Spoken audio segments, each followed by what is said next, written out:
porque si bien no era todo muy bueno que digamos, no era un muy buen cristianismo, muy claras las cosas, que el tipo haya parado las persecuciones y les haya favorecido, les haya abierto la puerta, les haya construido, les haya beneficiado, Y convertirlo en la religión oficial, ¿no? oficial del Oficial Imperio del Romano. Imperio. Cuando hablamos de bizantino, entonces es siglo cuarto, A partir del quinto, 325. eso, cuarto, Cuarto, quinto, quinto y sexto, todavía. hasta que llegan los musulmanes. ¿Mm? ¿No es cierto? ¿Bizantino? Bizantino es, lo que pasa es que Claro, Constantino, emperador. Constantino mueve, en el momento que hace esa reforma Constantino, que es una reforma de fe, ya no puede tener a Roma como la ciudad de la capital. ¿Y a dónde fue? Entonces se la va a mover a Bizancio. Y de ahí es que se dice el periodo... ¿Pero por qué no ¿Cuál es esa gran capital? Bizantino. ¿Cuál es esa gran Constantinopla. capital? Sí. Constantinopla. Constantinopla, Estambul.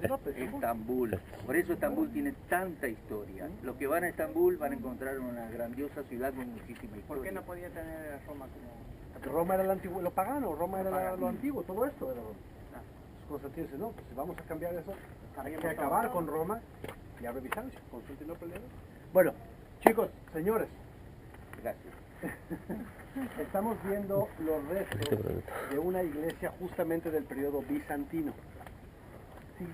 Final del siglo IV, principio del siglo V, podemos ver el ábside de la iglesia, que está orientada hacia el oriente, vaya la redundancia, como debe de ser.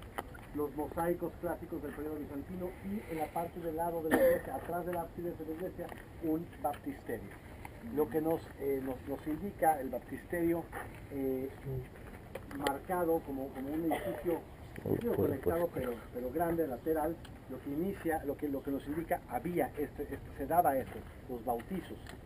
Era importante, porque si mucha gente venía y se bautizaba. Pero a mí siempre me gusta referirme justamente al encuentro entre Pedro y Cornelio, porque cuando al final de cuentas Pedro llega aquí, Cornelio lo está esperando, y lo voy a contar como sin leerlo, ¿no? Lo está esperando y Cornelio viene y se hinca ante Pedro, y Pedro le dice, no te hinques si yo soy hombre, y le dice, bueno, ¿a qué me has llamado, ¿no? Le dice, entonces Cornelio le dice, es que yo tuve a una hora nona, a una imagen, me dijeron que vaya a llamar por ti, por eso te hice llamar, te traje para que nos digas lo que tengas que decir. Dice Pedro, bueno, en verdad el plan de Dios es grande, ¿no? Yo acabo de tener allá mi visión, el vaso, no le llames a lo que la creación de Dios inmunda, y vienen y me vienen a buscar estas personas, me dice me dice también la voz, ve, haz bien de ir con ellos, y me traen ante ti. Y le dice, tú sabes lo que es a un judío venir a Cesarea. Sin embargo, a mí Dios me dijo que no llame a su creación inmunda, y por eso es que he hecho venir. Él dice, ahora entiendo que Dios no hace acepción de personas. No hace acepción de personas. Me llamó y ahí comienza a hablar del Señor Jesucristo y claro, comienza a hablarle les cuenta todo, cómo empezó el evangelio evangelio en Galilea y que lo mataron en un madero y demás. Y se sorprende que en ese momento que está Pedro platicando todo esto, se derrama el Espíritu Santo a todas las personas que estaban reunidas en ese lugar. Y Pedro se sorprende, y que se venía gente también de Jope, gente de Judea, que se sorprende cómo el Espíritu Santo, Ruach HaKodesh, que se dice en el hebreo, se derrama también entre los que estaban en Cesarea. Era algo inaudito. Y de ese muy claro el Evangelio, porque hablaban en lenguas. Y ahí es donde yo quiero enfatizar. Hablaban en lenguas. ¿Dónde oímos hablaban en lenguas? En Pentecostés, allá en Jerusalén, hablaban en lenguas. Pero vámonos mucho más atrás. Yo siempre me gusta mucho aquí. ¿Qué significa? Hablar en idiomas. Literal. Idiomas de otros lugares. Pero ¿qué pasa aquí? O sea, ¿qué es eso de hablar en idiomas? Cuando se derrama el Espíritu, hablan en idiomas. ¿Por qué? Porque si nos vamos al libro del Génesis, amigos, fíjate hasta dónde nos estamos yendo. Ahí se abre una puerta, se abre el inicio de algo que tiene que cerrar y se cierra justamente aquí. Allá, después del diluvio, la gente todavía es mensa, de veras, todavía no entiende. Dice, vamos a construir una torre para llegar allá arriba y decirle por qué nos inundó. Vamos a castigar a Dios. Y empiezan a construir la famosa torre de Babel. Dios se da cuenta, los deja construir un rato, ¿no? ¿Y qué pasa? Los confunde ¿cómo? Con las lenguas. Fíjense lo importante que se cierra aquí, ya hablan lengua. No es que va a ser un idioma universal, sino que no. les da la capacidad a las personas que comparten la palabra de tener las lenguas para todos. O sea, se cierra algo tremendo, un círculo tremendo, que se inicia justamente en la Torre de Babel. Y muchas personas, muchos judíos mesiánicos dicen, eso es justamente donde inicia la salvación. O sea, Jesús, sí, el sufrimiento y la crucifixión, pero el hecho de que Pedro y que los apóstoles vengan y compartan el Espíritu Santo, que hay un derramamiento del Espíritu Santo con la gente que no es, después de la visión de Jope, y esto es justamente donde inicia ese proceso, porque ahora se puede compartir con todos. Así es. Eso es lo importante de Jope Cesarea. Está padre el hipódromo y el palacio, Está padre.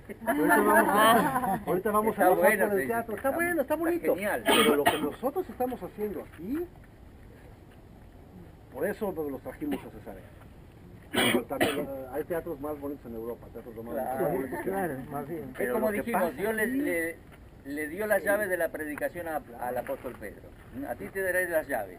Pedro abrió la predicación a los judíos en Hechos 2, abrió la predicación y la venida del Espíritu Santo en Hechos 8 a los samaritanos, y en Hechos 10 en la casa de Cornelio, hasta él mismo se sorprende, predicando, anunciando que todo aquel que creyera en el Señor tendrá perdón de pecados. Al creer eso desciende el Espíritu Santo sobre los gentiles también, y ellos quedan asombrados, incluso tenían la capacidad de hablar en nuevas lenguas. Eso fue en Hechos 10.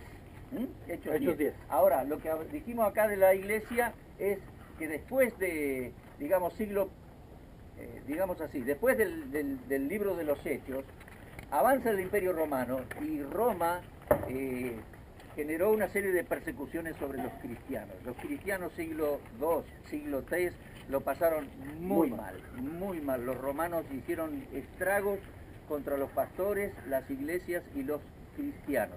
Pero no va que en el siglo IV dice convertirse, ve un signo de cruz y que se convierte Constantino el emperador. Bueno, Entonces también la mamá tiene mucho que ver, porque la ahora mamá le ya decía. es cristiana. Entonces se bautiza y hace bautizar todo ese ejército, mete al río caballo y todo, y proclama que es la religión oficial del Imperio Romano. No puede sostener Roma porque Roma es pagana, se dividen y pone su capital en Bizancio. Entonces desde ahí se llama el Imperio Bizantino. Y hablamos de periodo bizantino, siglo IV y siglo V y parte del siglo VI. Hasta que vienen los musulmanes y matan y rompen todo y dominan. 690. Claro. El año 690 llegan los Abdulas. En los días de Constantino suceden dos cosas que son importantes para lo que vamos a ir aprendiendo. Primero, Constantino envía a su mamá a Tierra Santa para investigar los lugares donde murió el Señor y donde nació y esto y otro, y le encomienda construir iglesias, catedrales, y ahí es Santa Elena, que el mundo le dice Santa Elena, Doña Elena, Elena Construcciones, donde ella construye importantes basílicas y catedrales, que algunos de los cimientos permanecen hasta el día de hoy, en Jerusalén, en Belén, etcétera, y vamos a estar allí aproximándonos, yendo. Y otro dato importante, en los días de Constantino, aquí, el pastor de aquí era Eusebio. La historia le llama obispo. Eusebio, obispo de Cesarea. Vivió entre los años 260 y 339. Fue prolífero escritor. Tenemos varios libros de Eusebio. Es considerado el padre de la historia de la iglesia. Fue contemporáneo, o sea, vivió en los mismos años que el emperador Constantino, y a quien incluso alabó en algunos de sus discursos, por el hecho de haber parado la persecución y haber facilitado el avance del cristianismo en aquellos días. Así de importante es todo este lugar. Vamos a pasar a más por el teatro.